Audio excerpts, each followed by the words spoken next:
Hello all, good evening. Welcome to professor academy. So இன்னைக்கு ப்ரீவைக்யூ சீரீஸ்ல வந்து என்ன யூனிட் பார்க்க போறோம் அப்படின்னு பார்த்தீங்கன்னா, it's from unit 8, statistics for management. So இந்த ஸ்டாட்டிஸ்டிக்ஸ் வந்து பார்த்தீங்கன்னா மோஸ்ட்டாக நம்மளுக்கு எவ்வளோ கொஸ்டின்ஸ் ஆவரேஜாக கேட்குறான் அப்படின்னு நம்ம பார்த்தோம்னா, ஒரு 5 to 6 அல்லது ஒரு 5 to 8 வரைக்குமே இதோட ரேஞ்ச் வந்து போகுது. சரிங்களா? ஸோ அந்த அளவுக்கு ஒரு இம்பார்ட்டண்ட்டான ஒரு யூனிட் தான். பட் இதுல வந்து ரொம்ப டிஃபிகல்ட்டா புதுசு புதுசா ட்விஸ்டடாலாம் எந்த கேள்வியுமே கேட்கறதே கிடையாது. நீங்க ப்ரீவியஸ் இயர் கொஸ்டின் எடுத்து பார்த்தாலே தெரியும் ஜென்ரலா அதோட மீனிங் என்ன. ஸோ டைரக்ட் கொஸ்டின்ஸ் இந்த மாதிரி தான் கேட்கறாங்க. ஸோ டைப்ஸ் ஆஃப் சாம்பிளிங்ல இருந்து கொஸ்டின்ஸ் வருது. ஸோ ப்ராபபிலிட்டி சாம்பிளிங்னா எது எது அப்படின்னு கேட்கறா, அல்லது ஹைப்போதிசிஸோட அந்த சாரி ஹைப்போதிசிஸோட ப்ராசஸ் பத்தி கொஸ்டின் வருது. டெஸ்ட் இருக்கு இல்லைங்களா? ஸோ டெஸ்டோட டிஃபரன்ஸ் டைப்ஸை பத்தி கேட்கறாங்க. ஸோ டைப்ஸ் ஆஃப் எரர்ஸ் பத்தி கொஸ்டின் வருது. இந்த மாதிரி தான் பேசிக்கா உங்களுக்கு கொஸ்டின்ஸ் வந்து ப்ரீவியஸ் இயர் கொஸ்டின் எடுத்து பார்த்தா நம்மளுக்கு வருது. ரொம்ப டிஃபிகல்ட்டா மேக்ஸ் கால்குலேஷன் அப்படின்னா ரொம்பவுமே கம்மி தான். அது ரீசன்ட் டைம் இப்போ 2-3 இயர்ஸ் நீங்க எடுத்துக்கிட்ட வரைக்குமே ரிப்பீட்டடா கேட்டதுல இருந்து மட்டும்தான் கொஸ்டின்ஸ் வருதே தவிர அதை தாண்டி எதுல இருந்துமே வரல. ஸோ ரொம்ப one of the most easiest யூனிட்னு சொன்னா ஸ்டாட்டிஸ்டிக்ஸ் ஃபார் மேனேஜ்மெண்ட்டை கண்ணை மூடிட்டு சொல்லலாம். அந்த மாதிரியான ஒரு யூனிட் தான் இந்த யூனிட். ஸோ இதுல வந்து இப்போ இன்னைக்கு என்னென்னலாம் கேள்விகள் கேட்டிருக்காங்க அப்படின்றத ஒரு செட் ஆஃப் கொஸ்டின்ஸ் வந்து நம்ம டிஸ்கஸ் பண்ணலாம். Yes, okay. So first question, which of the following is the condition where chi square should not be applied? So கீழே கொடுத்திருக்கிறதுல எதுல சை ஸ்கொயரோட இதை அப்ளை பண்ண முடியாது அப்படின்றது தான். இதுக்கு ஃபர்ஸ்ட் நம்மளுக்கு சை ஸ்கொயர்னா என்ன, அதோட கண்டிஷன்ஸ் என்ன அப்படின்றது தெரிஞ்சாகும். சரிங்களா? ஸோ ஃபர்ஸ்ட் பாராமெட்ரிக் நான் பாராமெட்ரிக் அப்படின்னு சொல்லிட்டு ரெண்டு டைப் ஆஃப் டெஸ்ட் வந்து இருக்கும். சரிங்களா? பாராமெட்ரிக் டெஸ்ட், நான் பாராமெட்ரிக் டெஸ்ட் அப்படின்ட்டு. ஸோ இதுல பாராமெட்ரிக் அப்படின்னா என்ன அர்த்தம்னா, டேட்டாஸ் எல்லாமே நார்மலி டிஸ்ட்ரிபியூட் ஆயிருக்கு அப்படின்றத நினைச்சுக்குவாங்க. அண்ட் அது அவங்களோட மெயின் கால்குலேஷன் எல்லாமே குவான்டிடேட்டிவ் மெத்தட் யூஸ் பண்ணுவாங்க. ஓகேங்களா? குவான்டிடேட்டிவ்னா நம்பர்ஸால மட்டும் கால்குலேட் பண்ணக்கூடிய ஒரு டேட்டாஸ். ஓகேங்களா? அடுத்து நான் பாராமெட்ரிக்கை பொறுத்த வரைக்கும் இது நாட் நார்மலி டிஸ்ட்ரிபியூட்டட் அண்ட் இங்க இதுக்கு அப்படியே ஆப்போசிட். ஸோ குவாலிட்டேட்டிவ் டேட்டாவை கணக்குல எடுத்துக்குவாங்க. குவாலிட்டேட்டிவ்னா என்னன்னா நம்பரால மெஷர் பண்ண முடியாதவை. சோ அப்ப நம்பரால மெஷர் பண்ண முடியாதுன்னா என்னென்ன மேம் அப்படின்னு கேட்டாங்கன்னா, உங்களோட ஜெண்டர் கேட்டா நம்ம என்ன சொல்லுவோம், மேல் ஆர் ஃபீமேல் சொல்லுவோம். பிளட் குரூப் கேட்டா என்ன சொல்ல போறோம், O positive, A positive, A one B positive, B positive, A negative, B negative, இந்த மாதிரி சொல்ல போறோம். அப்ப இதெல்லாமே நம்பரால மெஷர் பண்ண முடியாத டேர்ம்ஸ். இந்த மாதிரியான விஷயங்களை தான் இந்த நான் பாராமெட்ரிக் பண்ணுது. இப்ப இதுல கொஸ்டின்ஸ் எப்படி கேக்குறாங்கன்னா, பாராமெட்ரிக்கோட டைப்ஸ், நான் பாராமெட்ரிக்கோட டைப்ஸ் எல்லாம் கேக்குறாங்க. இதுவுமே தெரிஞ்சு வச்சுக்கோங்க. பாராமெட்ரிக்கோட டைப்ஸ்ல வந்து T test, Z test, ANOVA, அதுக்கப்புறம் coefficient correlation. So Karl Pearson coefficient correlation ஒரு கான்செப்ட் இருக்கும். ஸோ அதுதான். ஸோ இது எல்லாமே பாராமெட்ரிக் டெஸ்ட். நான் பாராமெட்ரிக்ல என்னெல்லாம் வரும் அப்படின்னு பாத்தீங்கன்னா, சை ஸ்கொயர் டெஸ்ட் வரும், இசட் டெஸ்ட், சாரி இசட் இல்ல H test, U test, H test, U test, அதுக்கப்புறம் ரேங்க் கார்லேஷன். ஸோ இந்த 4 வரும். சரிங்களா? அப்ப 4 இருக்கு. ANOVA, Karl Pearson coefficient correlation, Z test, T test இதெல்லாமே parametric. Chi square, H, U, rank correlation இது எல்லாமே நான் பாராமெட்ரிக் டெஸ்ட். சரிங்களா? சரி, இப்ப சை ஸ்கொயருக்கு வருவோம். இந்த சை ஸ்கொயர் என்ன பண்ணுவோம் அப்படின்னு பாத்தீங்கன்னா, ரெண்டு கேட்டகரியல் வேரியபிள் இருக்கு இல்லைங்களா, அதுக்கான ரிலேஷன்ஷிப் கால்குலேட் பண்ணும். அதுக்கான ரிலேஷன்ஷிப் எப்படி இருக்கு, ஒண்ணுக்கு ஒண்ணு என்ன மாதிரியான ரேஞ்சில் இருக்கு, சோ அது ரெண்டுக்கு என்ன ரிலேஷன்ஷிப் எப்படி இருக்கு அப்படின்றத ஐடென்டிஃபை பண்றதுதான் இந்த சை ஸ்கொயரோட ஒரு முக்கியமான ஒரு ரோலா இருக்கு. சோ இதுல வந்து அப்சர்வ்டு, எக்ஸ்பெக்டட் அப்படின்னு சொல்லிட்டு ரெண்டு விஷயத்த வந்து ஸ்டடி பண்ணுவாங்க. சரிங்களா? ஃபார்முலாவே இருக்கும். O minus E the whole square divided by E அப்படின்னு சொல்லிட்டு ஒரு ஃபார்முலா இருக்கும். இதுல ஓ அப்படின்றது என்னன்னா ஆக்சுவலா நடந்தது. சரிங்களா? ஆக்சுவலா நடந்தது ஆர் அப்சர்வ்ட் அப்படின்னு அதை சொல்லலாம். ஈன்றது என்னன்னா எக்ஸ்பெக்டட். சோ இப்ப நான் ஒரு டெக்ஸ்டைல் ஷாப் வச்சிருக்கேன்னா, நான் இன்னைக்கு ஒரு இல்ல கேக் ஷாப் வச்சிருக்கேன்னு வச்சுக்கோ, நான் ஒரு 50 கேக்ஸ் இன்னைக்கு வந்து சேல் ஆகும் அப்படின்னு சொல்லிட்டு நான் நினைச்சிட்டு இருக்கேன். சரிங்களா? அது வந்து எக்ஸ்பெக்டட். பட் அது வந்து ஆக்சுவலா எனக்கு நடந்தது வந்து பாத்தீங்கன்னா 40 கேக் தான் சேல் ஆயிடுச்சு. சோ அப்ப இதை தான் 40-50 அப்படின்னு சொல்லிட்டு போட்டு இது ரெண்டு அந்த கேப் அனாலிசிஸ் பண்றதுதான் இந்த சை ஸ்கொயர். அதுலயும் பர்டிகுலரா ரெண்டுமே கேட்டகரியல் வேரியபிளா இருக்கும். So association between two categorical variable அப்படின்னு நீங்க எங்க பார்த்தாலும் அதை எதுவுமே யோசிக்காதீங்க, தட் இஸ் சை ஸ்கொயர். ஓகேங்களா? சோ அததான் வந்து சை ஸ்கொயர் பண்ணுது. சோ இதுல வந்து குட்னஸ் ஆஃப் டெஸ்ட்னு பார்ப்போம், அதே மாதிரி இண்டிபெண்டன்ட் டெஸ்ட்னு பார்ப்போம். இப்போ கொஸ்டின் என்னன்னா, என்னென்ன கண்டிஷன் தெரிஞ்சாதான் எந்த கண்டிஷன்ல அப்ளை பண்ண முடியாது அப்படின்றத நம்ம தெரிஞ்சுக்க முடியும். ஸோ ஃபர்ஸ்ட் கண்டிஷன் என்னன்னா, the data must be in frequency, countable ஃபேக்டர்ஸா இருக்கணும். இட் டசன்ட் லைக் ஒரு பர்சன்டேஜாவும் ரேஷியோவாகவும் இருக்கக்கூடாது. And the data should be randomly சூஸ்டா இருக்கணும். ஸோ நம்மளோட சாம்பிள் வந்து ரேண்டம் சூஸ் பண்ணதா இருக்கும்.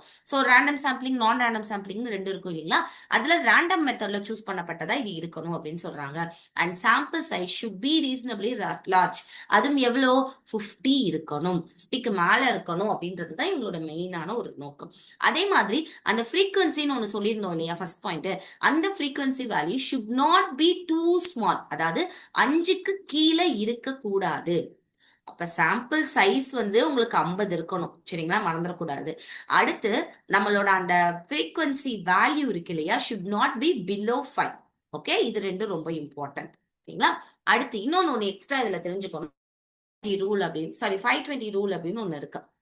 அதாவது என்னன்னா, ஃபைவ்னா நான் இப்ப சொன்னேன்ல ஃப்ரீக்வன்சின்னு. ஸோ அந்த ஃப்ரீக்வன்சி வந்து பாத்தீங்கன்னா 5க்கு அதோட வேல்யூ வந்து 5க்கு கம்மியா இருக்கக்கூடாது. அதாவது ஃபார் எக்ஸாம்பிள் இப்போ 1 2 3 4, சரிங்களா. இப்போ இதுல வந்து வேல்யூ வந்து 3 4 5 6 இப்படின்னு இருந்துச்சுன்னா இந்த ரெண்டு வேல்யூவும் இருக்கக்கூடாது. இப்படி ஏதாவது ரெண்டு வேல்யூ இருந்தது அப்படின்னா சை ஸ்கொயர் நம்மளால கால்குலேட் பண்ண முடியாது. இது ஒரு கண்டிஷன். இன்னொன்னு, ஓகே, இதுல 20% ஆஃப் செல் எவ்வளவு கொடுத்துருக்காங்களோ அதுல 20% செல்ஸ்ல ஒரு 5 கீழே இருக்குது அப்படின்னா அப்பையும் நம்மளால யூஸ் பண்ண முடியாது. அப்படின்னா என்ன அர்த்தம்னா, 10% இருந்தா சரி, ஓகே. இப்ப ஒண்ணும் இல்லை, இப்ப 4 செல் இங்க இருக்கா, 4 இருக்கா, 4ல 10% எடுத்தீங்க அப்படின்னா எவ்வளவு வரும், 4. அப்ப 4ல உங்களுக்கு வந்து 5 வேல்யூ விட அதிகமா இருக்கணும், சரிங்களா. இதுக்கு ஒரு பர்சன்டேஜ் கண்டுபிடிப்போம், இது அப்படியே நம்ம போட மாட்டோம். இந்த 4 அப்படின்னா அதை நம்ம மொத்தமான வேல்யூல இருந்து மைனஸ் பண்ணி எழுதுவோம். அப்ப இந்த 4க்கு ஓகே. சோ இதுக்கு மேல கம்மியா இருக்குன்னா அப்படின்னு ஒரு 5 அப்படின்னு வந்தது அப்படின்னா வேல்யூஸ் வந்து நம்மளால யூஸ் பண்ண முடியாது. சிம்பிள் தான். மோஸ்டா வந்து பாத்தீங்கன்னா 20% ஆஃப் செல்ஸ் இருக்காங்க அப்படின்னா அந்த 20% ஆஃப் செல்ஸ் வந்து நம்மளால யூஸ் பண்ண முடியாது. பிலோ 5 இருந்தா சை ஸ்கொயர் எடுக்க முடியாது. இதுதான். அப்படின்னா என்ன அர்த்தம், 10% வரைக்கும் கூட ஓகே. ஆனா ஒரு வேல்யூ வேணா 4 3ன்னு வந்துக்கலாம். ஆனா ஒரு ரெண்டு வேல்யூ அல்லது ரெண்டுக்கு மேல இருக்கிற வேல்யூ வந்துச்சுன்னா we cannot use chi square. அதுதான் 520 ரூல். அப்ப வேல்யூ 5 இருக்கணும், அது ரொம்ப இம்பார்ட்டன்ட். அப்படியே 5க்கு கீழே இருந்தாலும் அது வந்து 10% வரைக்கும் ஓகே. மோர் தென் 10 இருக்கு அப்படின்ற பட்சத்துல அதை அப்ளை பண்ண முடியாது. இதுதான். சோ இப்ப வந்து கொஸ்டினை பாருங்களேன். If there are only 2 cells, expected frequency in each cell should be 5 or more. அப்ப ரெண்டே ரெண்டு செல்லு அதோட எக்ஸ்பெக்டட் ஃப்ரீக்வன்சி வந்து 5 அல்லது அதுக்கு மேல இருக்கணும்னு சொல்லியிருக்காங்க. அப்ப நம்ம கண்டிஷனை அது ஓகே பண்ற மாதிரி இருக்குது. அந்த 520 ரூலை பிரேக் பண்ற மாதிரி இல்ல. சோ இது one of the condition. So எங்களுக்கு இங்க என்ன கேட்டிருக்காங்க, நாட் அப்ளைன்னு தான் கேட்டிருக்காங்க. அதனால இது வராது. அடுத்து, sample of at least 50 observation must be drawn. அப்ப கண்டிஷன்ல 50 இருக்கணும்னு சொல்லியிருந்தாங்க. அப்ப 50 இருக்கு, ஓகே. இதுவும் அப்போ ஒன் ஆஃப் த கண்டிஷன். அடுத்து, if the number of cells is more than 2, சரி, and more than 20% of cellல expected frequency 5 விட கம்மியா இருக்கு. அப்ப இததான் நம்ம பார்த்தோம். 5க்கு கீழே 20% செல்ஸ்க்கு மேல இருந்தது அப்படின்னா அதால சை ஸ்கொயரை யூஸ் பண்ண முடியாது. சரி, லாஸ்ட் பாருங்களேன். Data should B expressed in original units, percentage and ratio இருக்கக்கூடாதுன்னு சொல்லியிருக்காங்க, which is also correct. So அப்ப இது 1 2 4 இது மூணுமே கண்டிஷன்ஸை குறிக்கக்கூடியது. இந்த 3 மட்டும் தான், இதுவும் ஒரு கண்டிஷன் தான். பட் இந்த கண்டிஷன்ல நம்மளால சை ஸ்கொயரை அப்ளை பண்ண முடியாது. கொஸ்டின் வந்து சை ஸ்கொயர் அப்ளை பண்ண முடியாத கண்டிஷன் எதுன்னு தான் கேட்டிருக்காங்க. So the answer is option 3. Okay, ஒரு 4 பாயிண்ட் தான். இந்த 4 பாயிண்ட் படிச்சிருந்தா ஈஸியா அந்த கொஸ்டினுக்கு ஆன்சர் பண்ணிடலாம். Yes, okay, right. Next, which of the following is not a non-probability method of selecting sample from a population? So நான் முதலே சொன்ன மாதிரி சாம்பிள் அப்படின்னா என்னன்னா, இப்ப மொத்தமா 100 பேர் ஒரு கிளாஸ்ல இருக்கான்னு வச்சுக்கோங்களேன், இத பாப்புலேஷன் சொல்லுவோம். இதுல இருந்து ஒரு 40 பேர் எடுக்கிறாங்க அப்படின்னா இதுதான் சாம்பிள்னு சொல்லுவோம். இந்த சாம்பிளை எடுக்கிறதுக்கு நம்ம கிட்ட 2 முறை இருக்கு, ஓகேங்களா. ப்ராபபிலிட்டி ஆர் ரேண்டம் சாம்பிள்னு சொல்லுவாங்க, அல்லது நான் ப்ராபபிலிட்டி ஆர் நான் ரேண்டம் சாம்பிளிங் சொல்லுவாங்க.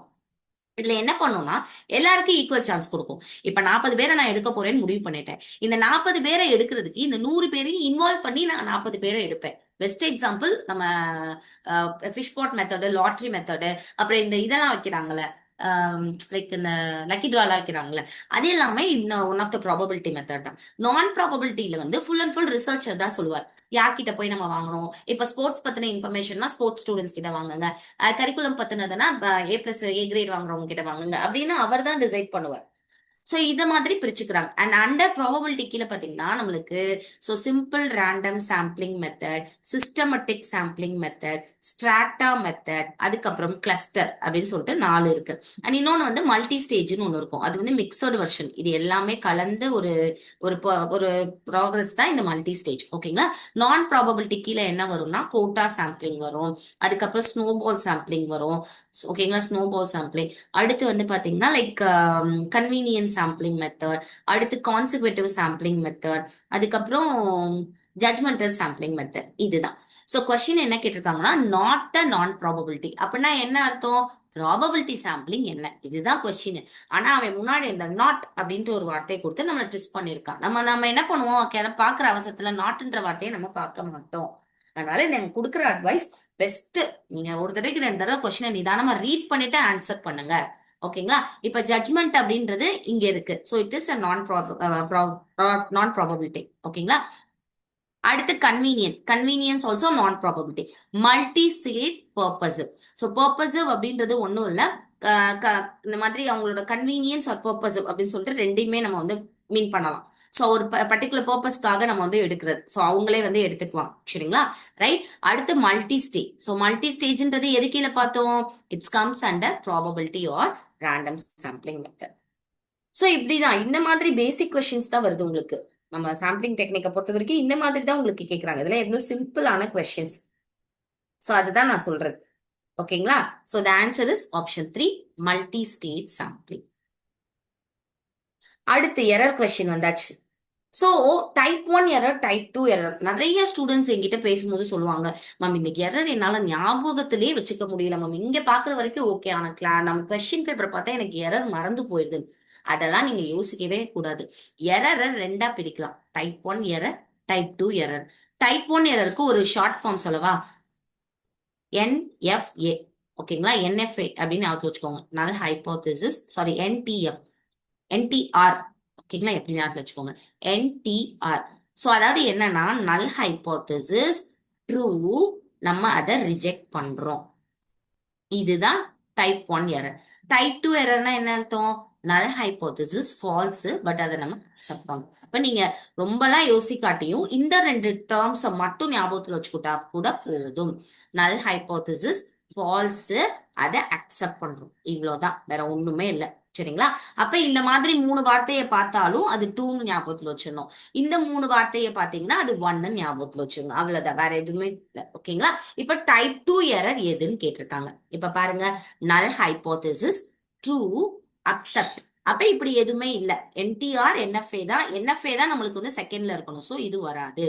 அடுத்து நல் ஹைபோதேசிஸ் ட்ரூ, ரிஜெக்டட். இதுவும் கிடையாது. ட்ரூன்னு வந்தனால இது கிடையாது. அடுத்து நல் ஹைபோதேசிஸ் ஃபால்ஸ், அக்செப்டட். அடுத்து நல் ஹைபோதேசிஸ் ஃபால்ஸ், ரிஜெக்டட். நம்மளுக்கு டைப் 2 எரர்னா என்னன்னு பார்த்தோம்? NFA. சோ நல் ஹைபோதேசிஸ் ஃபால்ஸா இருக்கும் போது அதை அக்செப்ட் பண்ணுவோம்.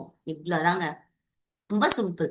சோ இந்த NTR NFA இதை மட்டும் 2-3 தடவை சொல்லி பாத்தீங்கன்னாலே உங்களுக்கு ஞாபகத்துல வந்துடும். சோ அப்ப NFA தான் டைப் 2 எரர். சோ ஃபால்ஸ்ன்னு வரணும், அதுல அதை அக்செப்ட் பண்ணணும். So the answer is option 3, HO or null hypothesis is false but it is accepted. ஓகேங்களா. Very simple. அடுத்து which of the following are method of dispersion?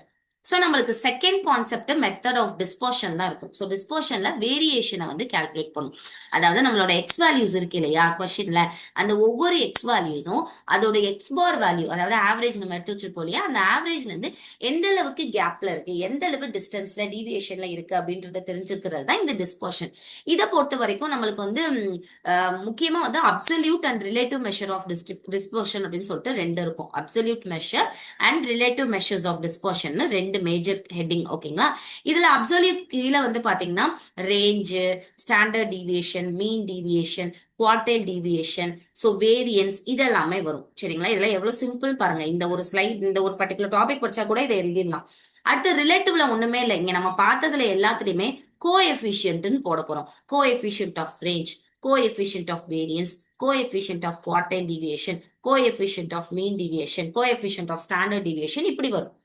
இததான் நம்ம இங்க ஒரு ரிலேட்டிவ் மெஷர்ஸ்ல படிப்போம். இதுதான் மெஷர்ஸ் ஆஃப் டிஸ்பர்ஷன். சரிங்களா? இப்ப என்ன கேட்டிருக்காங்கன்னா, கீழே கொடுத்திருக்கிறதுல எதெல்லாம் மெத்தட்ஸ் ஆஃப் டிஸ்பர்ஷன் கேட்டிருக்காங்க. சோ மீன் அண்ட் மீடியன் இது ரெண்டுமே மெஷர்ஸ் ஆஃப் சென்ட்ரல் டெண்டன்சி. அதாவது நம்ம நம்ம மீன் மீடியன் மூலமா ஆவரேஜ் கண்டுபிடிப்போம். மீன் மீடியன் மோட் அப்படின்னு 3 மெத்தட் இருக்கும். அது மெஷர்ஸ் ஆஃப் சென்ட்ரல் டெண்டன்சியில வரும். சோ இது ரெண்டும் கிடையாது. சோ மீன் டிவியேஷன், ஸ்டாண்டர்ட் டிவியேஷன், ரேஞ்ச் இது 3மே இங்க இருக்கு. So the answer is CDE. So option என்னன்னு பாத்தீங்கன்னா ஆப்ஷன் 4. சரிங்களா? Very simple. இது மட்டும் தான் தெரிஞ்சுக்கணும். அதான் நான் சொன்னேன் உங்களுக்கு காமர்ஸ்ல கூட கொஞ்சம் ட்விஸ்டடா ஓரளவு ரிசர்ச் இருக்கிறனால கொஞ்சம் நம்மளுக்கு கடினமா செலக்ட் டைம் கொஸ்டின் வருது. பட் நம்மளுக்கு அந்த மாதிரி கொஸ்டின்ஸ் வந்து கேட்கறது கிடையாது. மேனேஜ்மெண்ட்டை பொறுத்த வரைக்கும் வெரி ஈஸியா தான் வந்து கொஸ்டின்ஸ் வருது. சரிங்களா? ரைட். அடுத்து which of the following is incorrect? So இதுல என்ன அப்படின்னு பாத்தீங்கன்னா ஒரு ஃபார்முலா, ஒரு ஈக்குவேஷன் இருக்கும். ஒரு ஃபார்முலா வந்து இருக்கும். என்ன அப்படின்னா so r is equal to root of bxy into byx. இதுதான். இப்ப நம்மளுக்கு r ஸ்கொயர்ட் அப்படின்னா இந்த ஸ்கொயர்ட், இந்த ரூட் ஸ்கொயர்டா மாறுச்சுன்னா இங்க bxy into byx ஆயிரும். இப்ப இங்க ஒரு ரூல் இருக்கு. என்ன மேம் ரூல் அப்படின்னா இந்த bxyயும் byxையும் நான் மல்டிப்ளை பண்ணும் போது the value should not be more than 1. It should be less than 1. Never be greater than 1. சரிங்களா? சோ r ஸ்கொயரோட வேல்யூ வந்து bxy into byx. அதுல இந்த bxy byx ஓட வேல்யூ நம்ம பண்ணும்போது value should not be more than 1. 1க்கு கீழே தான் இருக்கணும் தவிர 1ஆ இருக்கக்கூடாது. இது தியரியா கூட கேட்கறதுக்கு வாய்ப்பு இருக்கு. இப்போ ஃபர்ஸ்ட் பாத்தீங்கன்னா 0.8 அண்ட் 0.8 கொடுத்திருக்காங்க. அப்ப 0.8 0.8னா 0.64. அடுத்து 1.2 1.4 1.2 so 1.44 1.2 0.8 0.96 0.8 1.2 0.96. சோ இங்க என்ன கேட்டிருக்காங்க? இன்கரெக்ட்னு கேட்டிருக்காங்க. அப்ப இது தப்பானது எது அப்படின்றத தான் கேட்டிருக்காங்க. அப்ப the value should not be more than 1. So here the answer is option 2. Very simple. bxy byx ரெண்டையும் மல்டிப்ளை பண்றோம். அதோட வேல்யூ எப்படி இருக்கணும்? 1க்கு கம்மியா இருக்கணும். 1 விட அதிகமா இருக்கக்கூடாது. இது தியரியா கூட இந்த வாட்டி கேட்கலாம். உங்களுக்கு ஒரு ஸ்டேட்மெண்ட் மாதிரி கேட்கலாம். அப்ப நம்ம இந்த மாதிரி bxy byx வர இதை வந்து கோஎஃபிஷியன்ட் ஆஃப் டிட்டர்மினேஷன் சொல்லுவாங்க r ஸ்கொயர்ட. இதை கோஎஃபிஷியன்ட் ஆஃப் கோரிலேஷன் ரெக்ரெஷன் சொல்லுவாங்க. சரிங்களா? அப்ப rன்றது கோரிலேஷன் ரெக்ரெஷனையும் r ஸ்கொயர்ன்றது டிட்டர்மினேஷனையும் குறிக்கிறது. அதுல பர்டிகுலரா இந்த bxy yx மல்டிப்ளை பண்ணும்போது r ஸ்கொயரோட value should not more than 1. So உங்களுக்கு இந்த வாட்டி கொஸ்டின் இப்படி கூட வரலாம். டிட்டர்மினேஷனோட வேல்யூ வந்து இப்ப மோர் தேன் 1 இருக்கலாம் அப்படின்னு கேட்கலாம். சோ அது ட்ரூவா ஃபால்ஸா கூட வரலாம். சோ அதெல்லாம் ஒரு ஹிண்ட் வேர்ட்ஸ், இதெல்லாம் ஞாபகத்துல வச்சுக்கோங்க. சரிங்களா? Next match the following. So அதே மாதிரி நம்மளுக்கு ப்ராபபிலிட்டி டிஸ்ட்ரிபியூஷன்ஸும் இருக்கும். ஸோ அது ப்ராபபிலிட்டி டிஸ்ட்ரிபியூஷன்லாம் வந்து பார்த்தீங்கன்னா ரொம்ப பேசிக்காக ஒரு 4 தான் நம்மளுக்கு. அதை தாண்டி வேற எதுவும் கேட்கறது கிடையாது. ஸோ அதுக்கான பேசிக் மீனிங்ஸ் மட்டுமே நம்மளுக்கு தெரிஞ்சிருந்தாலே இது மோர் தென் எனஃப். அவ்வளோதான். அதுக்கு நம்ம ஈஸியா எடுத்துடலாம். ஸோ அந்த மாதிரி தான் இது. சோ இதுல வந்து பைனோமியல் அப்படின்னாலே நான் எக்ஸ்பிளைன் பண்ணிடுறேன் ஃபர்ஸ்ட், அடுத்து நம்ம மேட்ச் பண்ணலாம். பைனோமியல் டிஸ்ட்ரிபியூஷன்லாம் ஒன்றும் இல்லை. த எக்ஸ்பெரிமெண்ட் விச் ஹாவ் த ரெண்டே ரெண்டு அவுட்கம் இருக்கும் இல்லைங்களா, அதை தான் பைனோமியல் அப்படின்னு சொல்லுவாங்க. ஏன்னா பைனாலே 2 அப்படின்னு அர்த்தம். ஓகேங்களா? ஸோ அதை சக்சஸ் ஃபெயிலியர் அப்படின்னு சொல்லுவாங்க. நான் எப்பயுமே ஸ்டூடெண்ட்ஸ் கொடுக்குற ஒரு ஹிண்ட் என்னன்னா, எங்கெல்லாம் நீங்க சக்சஸ் எங்கெல்லாம் ஃபெயிலியர்னு பாக்குறீங்களா, அது எதுவுமே கன்ஃபியூஷனே வேணாம், அது பைனோமியலா மட்டும்தான் இருக்கும். சோ இதுல சக்சஸ் பீனோ ஃபெயிலியரை கியூ அப்படின்னு சொல்லியும் ரெப்ரசென்ட் பண்ணுவாங்க. சில சமயம் ஃபார்முலா வச்சு கூட வரலாம். அப்ப இந்த மாதிரி பி அண்ட் கியூ அப்படின்னு பார்த்தாலும் அது பைனோமியல் தான். பாய்சான் டிஸ்ட்ரிபியூஷன் அப்படின்னா என்ன அர்த்தம்னா, ஒரு பிக்சர்டு இன்டர்வல்ல, சரிங்களா, பாய்சானை பொறுத்த வரைக்கும் ஒரு pictured space R pictured இன்டர்வல்ல fix பண்ணிக்கிட்டு அந்த பர்டிகுலர் பீரியட்ல எவ்வளவு நடக்குதுன்றத கால்குலேட் பண்ணுவாங்க. அதாவது ஒண்ணும் இல்ல, இப்ப நான் ஒரு ஹாஃப் அ டே பிக்ஸ் பண்ணிக்கிட்டு அந்த ஹாஃப் அ டேல எனக்கு எத்தனை மெயில் வருது, எத்தனை கால் வருதுன்னு நான் செக் பண்றேன்னா then that is Poisson distribution. Here I am fixing the ஸ்பேஸை ஃபிக்ஸ் பண்ணிக்கிறேன். ஸோ ஒரு டியூரேஷனை ஃபிக்ஸ் பண்ணிக்கிறேன். ஸோ ஃபிக்ஸ் பண்ணிட்டு அதுல இருந்து நான் என்ன பண்றேன், எனக்கு தேவையான அந்த அவுட்கம் எவ்வளவு வருது அப்படின்றத நான் பாக்குறேன். அப்ப பிக்சட் பீரியட்ல நம்ம அதுக்கான அவுட்கம் வெரிஃபை பண்றதுதான் Poisson. Normal distribution is nothing. இந்த மாதிரி நம்ம மீன், மீடியன், மோடுன்னு மெஷர்ஸ் ஆஃப் சென்ட்ரல் டெண்டன்சில சொன்னேன் இல்லைங்களா, அது மூணுமே ஈக்குவலா இருக்கும். ஆக்சுவலா இது மூணுமே நம்மளுக்கு ஆவரேஜ் கண்டுபிடிக்க தான் நம்ம யூஸ் பண்ணுவோம். சரிங்களா, இப்போ ஒரே வேல்யூ 1 2 3 4 5ன்னு இருக்குன்னு வச்சுக்கோங்களேன். இதுக்கு நான் மீன் மெத்தட் எடுத்தாலும் எனக்கு 3 வரணும், மீடியன் மெத்தட் எடுத்து பண்ணாலும் 3 வரணும், மோடு மெத்தட் எடுத்து பண்ணாலும் எனக்கு 3 வரணும். அப்படி வந்தா அதை நார்மல் டிஸ்ட்ரிபியூஷன் சொல்லுவாங்க. இது ஒரு பெல் ஷேப்டு கர்வா இருக்கும், ஆர் யூ ஷேப்ட் அப்படின்னு சொல்லுவாங்க. இதுக்கு இன்னொரு பேர். அடுத்து ரேண்டம் வேரியபிள் அப்படின்னா என்ன அர்த்தம்னா, ப்ராபபிலிட்டி டிஸ்ட்ரிபியூஷன்ல ரேண்டம் வேரியபிள்னு ஒன்னு இருக்கும். ஸோ அதோட டோட்டல் ப்ராபபிலிட்டி அவுட்கம் அப்படின்னு பாத்தீங்கன்னா that should be equal to 1.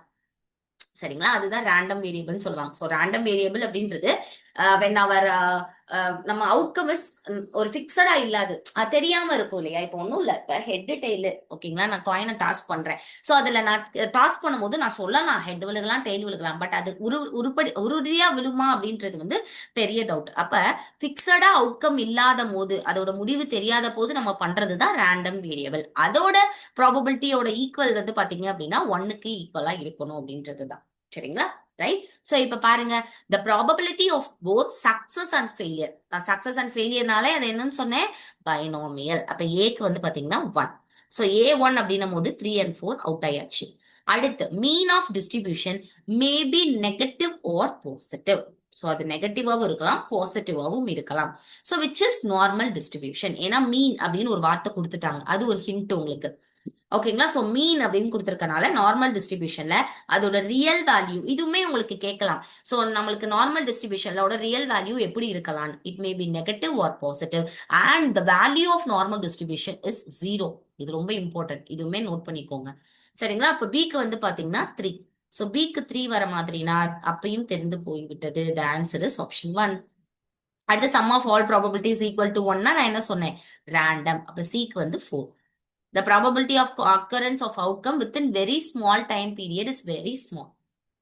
So, அப்ப பிக்ஸடா பிக்ஸ் பண்ணிட்டு நான் அதுக்குள்ள எடுக்கிறதே என்னன்னு பார்த்தோம், பாய்சான் டிஸ்ட்ரிபியூஷன்.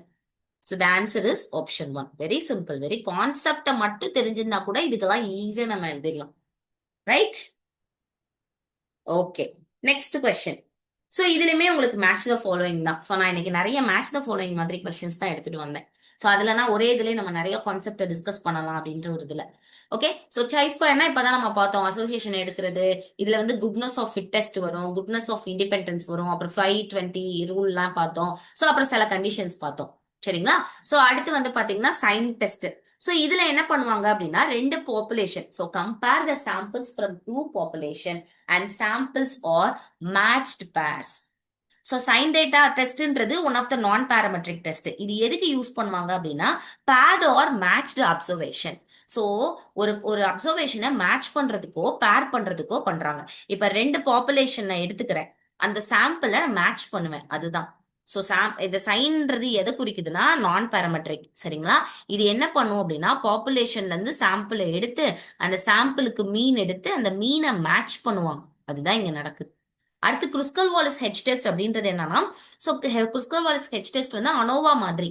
ஸோ 3 அல்லது அதற்கு மேற்பட்ட இருக்கிற வேரியபிள்ஸோட ரிலேஷன்ஷிப்பை கால்குலேட் பண்ணணும், அதோட மீனை கால்குலேட் பண்ணணும்னா then I can use a H test. So alternative for அனோவான்னு கூட கேட்கலாம். So alternative for ANOVA is H test. அடுத்து யூ டெஸ்ட்ன்றது alternative for T test. So இங்க என்ன பண்றோம்னா 2 குரூப்பை எடுப்பாங்க.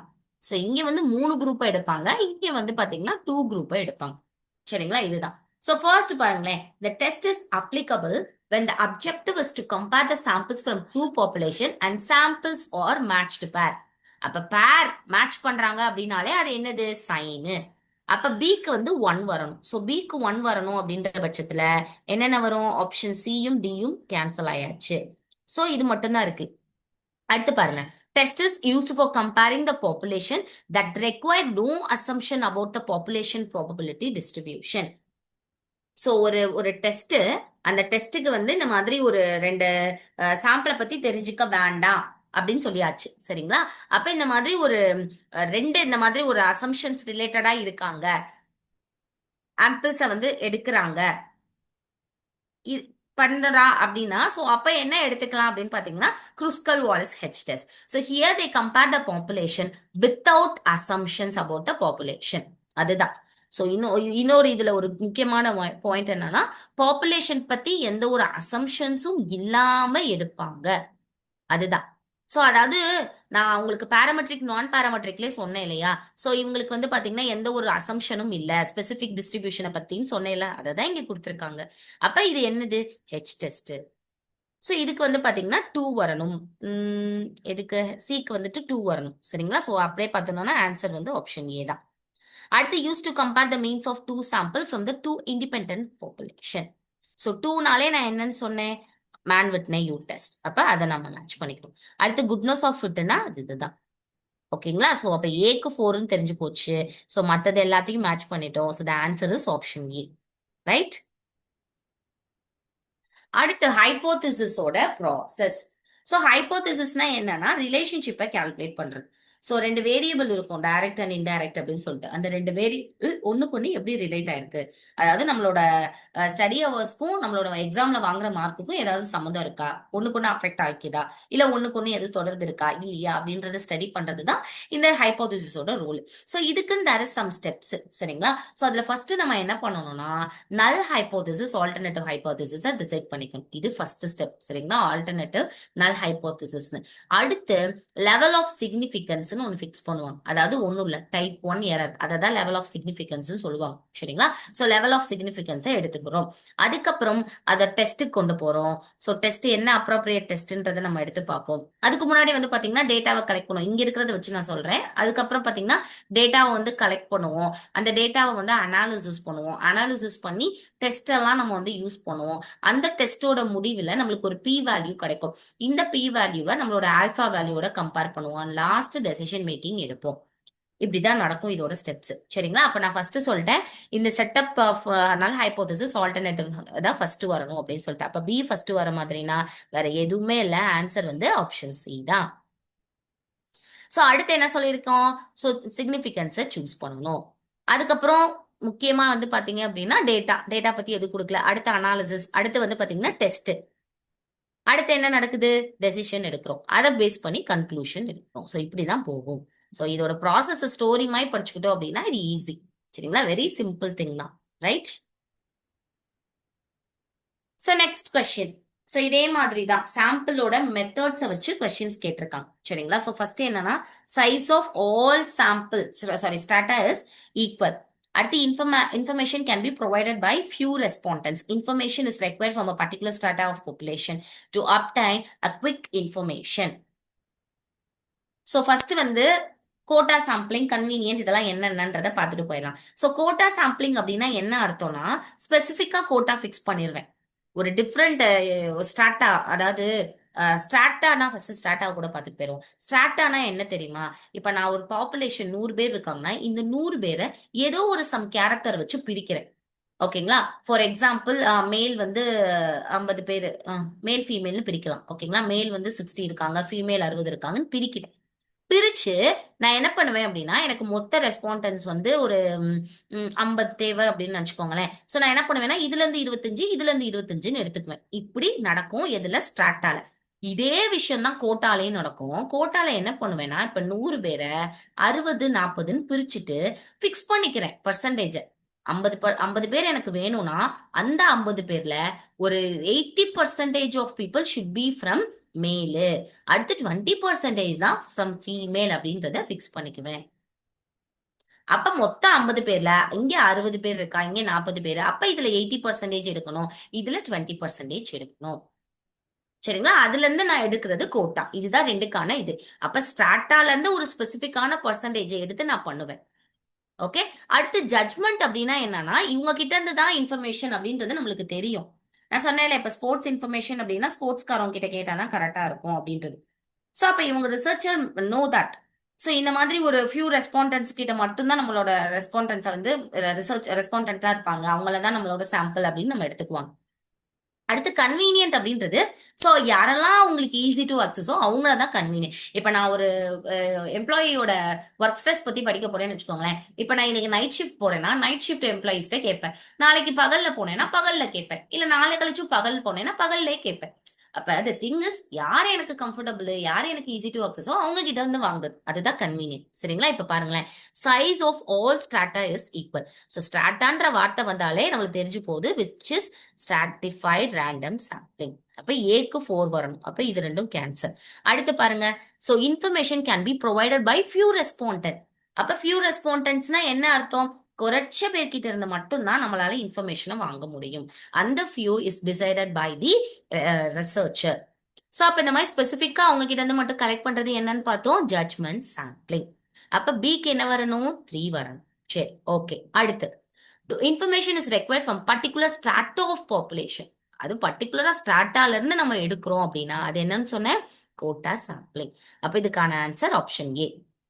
And to obtain a quick information நம்மளுக்கு என்ன வரும், convenience sampling.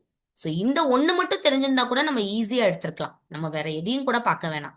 So obtained information from குவிக்கா வாங்கணும் அப்படின்றது தான் எனக்கு வந்து கன்வீனியன்ஸ் சாம்பிளிங் தெரிஞ்சிச்சுன்னு வச்சுக்கோங்களேன். டிக்கு 2 இருக்கிற மாதிரி ஒரே ஒரு இதுதான் இருக்கு, அதை வச்சே நம்ம எடுத்துடலாம். அந்த ஆன்சர் இஸ் ஆப்ஷன் ஏ அப்படின்னு சொல்லிட்டு. ரைட். அடுத்து which of the following are the propositional average. So நான் முதல்ல உங்களுக்கு சொன்னேன் இல்லைங்களா, ஸோ மெஷர்ஸ் ஆஃப் சென்ட்ரல் டெண்டன்சியை பொறுத்த வரைக்கும் அதுல மீன், மீடியன், மோட் அப்படின்னு சொல்லிட்டு 3 டைப் இருக்கு. இதுல இந்த மீன்ல அர்த்தமெட்டிக் மீன், ஜாமெட்ரிக் மீன், ஹார்மோனிக் மீன் அப்படின்னு ஃபர்தரா 3 டைப் இருக்கு. இவங்க எல்லாமே ஃபார்முலா யூஸ் பண்ணி தான் 3 டைப்புமே பண்ணுவாங்க.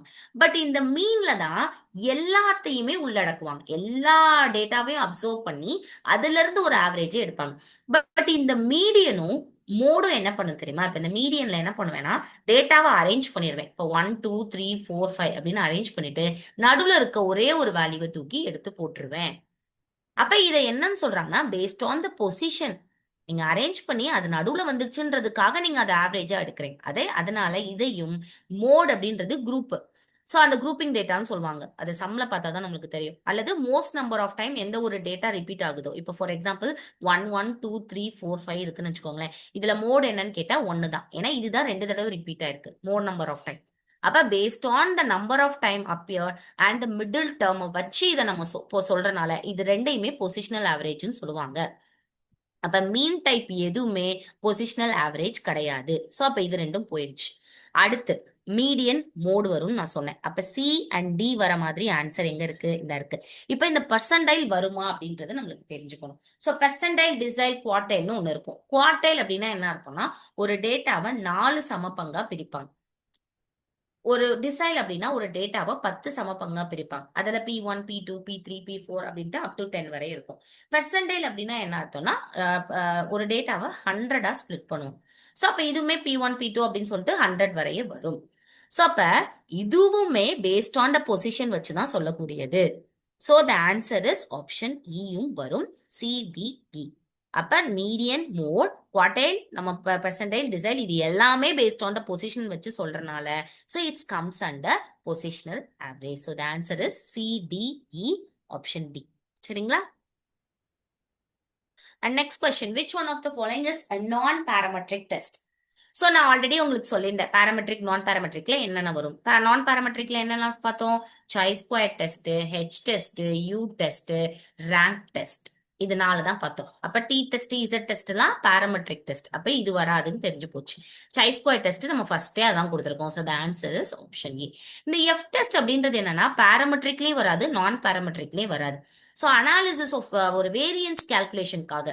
ஸோ நம்மளோட இதுல வேரியன்சஸ் டிஸ்போஷன் நான் ஒன்று சொன்னேன் இல்லைங்களா, அதுல தான் வேரியன்ஸ்னு ஒன்று வரும். பர்டிகுலர்லி இந்த மாதிரி பாப்புலேஷனோட டிஃப்ரெண்ட் டேட்டா பாப்புலேஷன்ஸ் இருக்கும் இல்லையா, ஸோ அவங்களோட வேரியன்ஸ் கால்குலேஷனுக்காக, so how variance of these two populations are happening அப்படின்றத வந்து தெரிஞ்சுக்கிறதுக்காக இதை யூஸ் பண்ணுவாங்க. So the answer is option A. அடுத்து, what is the major assumption when we make the computing mean from the grouped data? So grouped டேட்டாவா இருக்கு அப்படின்ற பட்சத்துல என்ன மாதிரியான ஒரு அசம்ஷனை நம்ம எடுப்போம் அப்படின்றது தான் இங்க கேள்வி. So first, all values are discrete, every value in the class equal to the mid point, each class contains exactly the same number of value, no value occur more than once. So ஒரு ஒரு முக்கியமா நம்மளுக்கு grouped data அப்படின்னா என்ன அர்த்தம்னா, ஒரு continuous டேட்டான்னு சொல்லுவாங்க இல்லையா, அததான் குரூப்டு டேட்டா அப்படின்னு சொல்லுவாங்க. சரிங்களா? ஸோ குரூப்டு டேட்டா அப்படின்னும் போது ஒரு லைக் ஒரு 0 to 10, இப்போ for example 0 to 10, 10 to 20, 20 to 30 இந்த மாதிரி இருக்கும். இதை தான் வந்துட்டு ஃப்ரீக்வன்சி இன்டர்வல் வித் கிளாஸ் இன்டர்வல்ஸோட கொடுக்கப்பட்டிருப்பாங்க. அதுதான். சரிங்களா? இன்டர்வல்ஸோட கொடுத்துருக்கிறத இப்போ ஃபார் எக்ஸாம்பிள் 5, 8, 9 இருக்குன்னு வச்சுக்கோங்க. ஸோ இதுல இந்த மாதிரி குரூப்டு டேட்டான்றது எதை மீன் பண்ணுதுன்னா, லைக் இந்த இன்டர்வல்ஸ் மூலமா கொடுக்குறது. அன்குரூப்டுனா என்ன அர்த்தம்னா வெறுமனையா 1, 2, 3, 4, 5ன்னு கொடுப்பாங்க. இதுக்கு டிஸ்கிரீட் டேட்டான்னு இன்னொன்னு ஒரு பேரும் இருக்கிறது. ஓகே ஓகே, இதை விடுவோம். இப்ப பாருங்களேன், இங்க என்ன கொடுத்திருக்காங்க, all values are discrete. So டிஸ்கிரீட்ன்றது வேற, அன்குரூப்டு. ஸோ இங்க குரூப்டுன்றனால ஏ வராது. அதே மாதிரி இங்க இன்னொரு ஒரு விஷயம் என்னன்னா, every value in a class equal to mid point. இங்க கிளாஸ்ன்னு ஒரு இது வந்துருச்சு. அப்ப இங்க கண்டிப்பா கிளாஸ் அப்படின்னா இது இது இது ஆப்ஷனா நம்ம வைக்கிறதுக்கு சான்சஸ் இருக்குன்னு எடுத்துக்கலாம். அதே மாதிரி இங்க என்ன சொல்றாங்க அப்படின்னா, இது ரெண்டத்தையும் ஆட் பண்ணி டிவைடட் பை 2 போட்டு அதை தான் மிட் பாயிண்டா எடுத்துக்குவாங்க. இப்ப இங்க மிட் பாயிண்ட் பாத்தீங்கன்னா 5, இங்க மிட் பாயிண்ட் பாத்தீங்கன்னா 15, இங்க மிட் பாயிண்ட் பாத்தீங்கன்னா 25. சோ இப்படிதான் எடுத்துக்குவாங்க. இது ஒரு அசம்ஷனா அவங்க எடுத்துக்கிறாங்க. ஸோ தே லைக் ஒரு ஒரு ஆல் அப்சர்வேஷன் இருக்கிற ஒரு கிளாஸ் இன்டர்வல்ல ஒரு மிட் பாயிண்ட் இருக்குது அப்படின்றத ஒரு அசம்ஷனா அவங்க எடுத்திருக்காங்க. ஸோ இதுக்கு டிஸ்கிரீட் வராது. அதே மாதிரி each class contain exactly the same number of value. அது கிடையாதுல, ஃப்ரீக்வன்சி கேன் டிஃப்ரெண்ட். ஸோ இந்த கிளாஸ்க்கு 5 இருக்கு, இந்த கிளாஸ்க்கு 8 இருக்கு, இந்த கிளாஸ்க்கு 9 இருக்கு, which is not correct. And no value occurs more than once. அப்படிலாம் கிடையாது. இந்த 5 திருப்பி 2 தடவை வரலாம், 10 to 20க்கும் வரலாம். ஸோ அப்படி கிடையாது.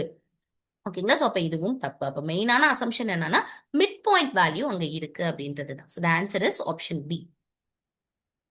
அடுத்து, which of the following is true for the coefficient correlation. So coefficient காரலேஷனை பொறுத்த வரைக்கும் dependent independent to change of origin and change of ஸ்கேலை பத்தி நிறைய கொஸ்டின் வருது. ஒண்ணுமே இல்ல, change of origin change of ஸ்கேல்னு 2 டேர்ம் இருக்கும். சேஞ்ச் ஆஃப் ஒரிஜின் அப்படின்னா என்ன அர்த்தம்னா, ஏதாவது ஒரு வேல்யூவை நம்ம ஆடோ சப்ராக்டோ பண்றோம் நம்மளோட எக்ஸ்ல.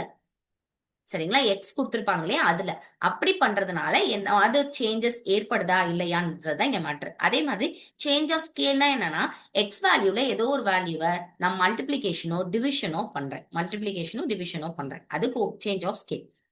இப்ப கோஎஃபிஷியன்ட் காரிலேஷனை பொறுத்த வரைக்கும் நான் ஏதாவது ஒரு வேல்யூவை ஆடோ மைனஸோ இல்ல மல்டிபிளிகேஷனோ டிவிஷனோ பண்ணா அது என்னோட ஃபைனல் கோஎஃபிஷியன்ட் காரிலேஷனை அஃபெக்ட் பண்ணாது, விச் இஸ் இண்டிபெண்டன்ட். ஆனா ரெக்ரெஷன் அப்படி கிடையாது. ரெக்ரெஷன் என்ன அப்படின்னு பாத்தீங்கன்னா, சேஞ்ச் ஆஃப் ஒரிஜினுக்கு பிரச்சனை இல்லை, ஆனா சேஞ்ச் ஆஃப் ஸ்கேல்ல அஃபெக்ட் ஆகும். இதெல்லாம் ஹிண்ட் நோட் பண்ணி வச்சுக்கோங்க. ஓகே, சோ அப்ப நான் இங்க என்ன சொன்னேன், coefficient correlation which is independent for both coefficient of change and coefficient of scale. Sorry, coefficient of origin and coefficient of scale அப்படின்றத சொன்னேன். இப்போ இங்க பாருங்க, it is not dependent on the change of scale, it is not dependent on the change of origin, it is not dependent on both change of origin and change of scale. which is correct. it is dependent அப்படின்றது தப்பு. Regression தான் change of ஸ்கேலுக்கு dependent. But coefficient காரிலேஷனை பொறுத்த வரைக்கும் 2 பேருக்குமே which is independent. ரொம்ப important, இது அடிக்கடி கேட்கிற கேள்வி. So the answer is option C.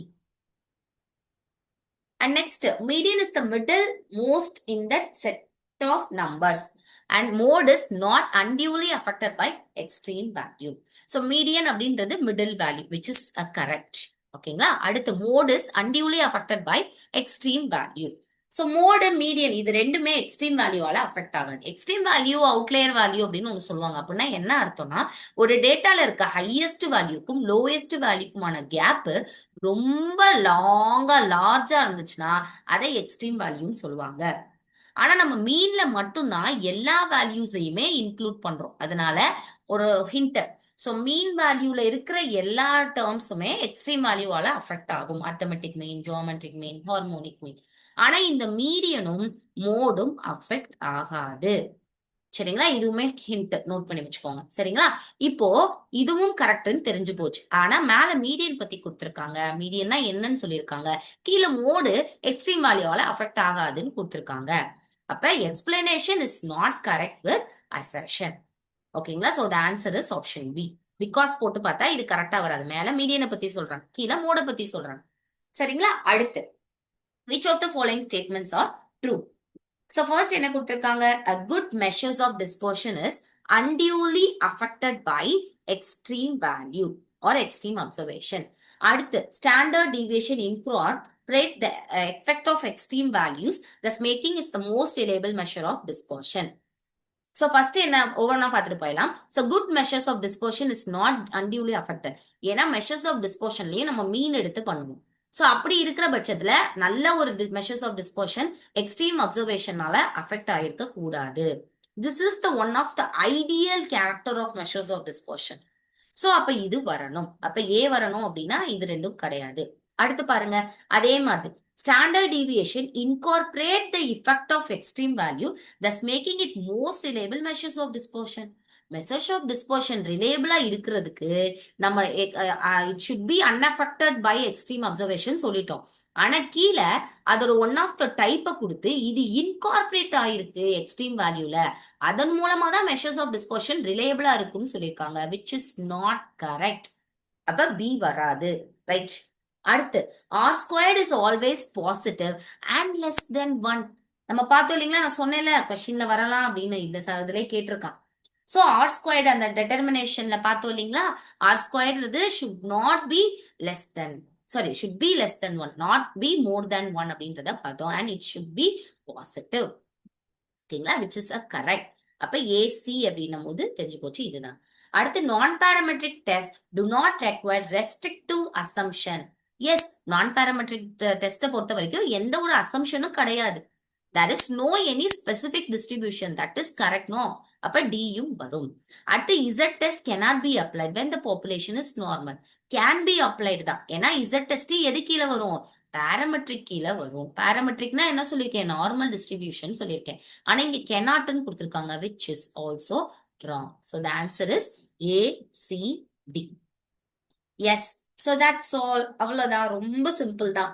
So உங்களுக்கு ஓரளவு ஐடியா கிடைச்சிருக்கும்னு நினைக்கிறேன். ஸோ நான் பேசிக்காவே வந்து பாத்தீங்கன்னா ரொம்பவுமே ரிப்பீட்டடா எந்த கொஸ்டின்ஸ் வந்திருக்கோ அதை பேஸ் பண்ணி தான் இன்னைக்கு செஷனை ஃபுல்லாவே கொண்டு போயிருக்கோம்.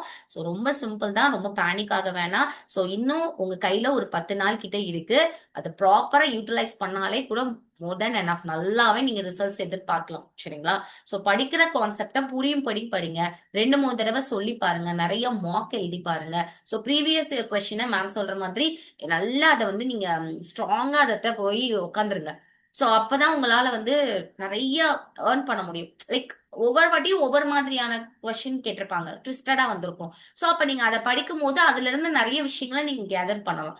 ஸோ தட் நாங்க அந்த மாதிரி எப்பவுமே ப்ரீவியஸ் கொஸ்டின் வந்து ஃபாலோ பண்றது அப்படின்றது வந்து ரெகுலரா நம்ம சைட்ல இருந்து கொடுக்குற ஒரு பெரிய அட்வைஸ். சரிங்களா? So all the very best. Thank you all.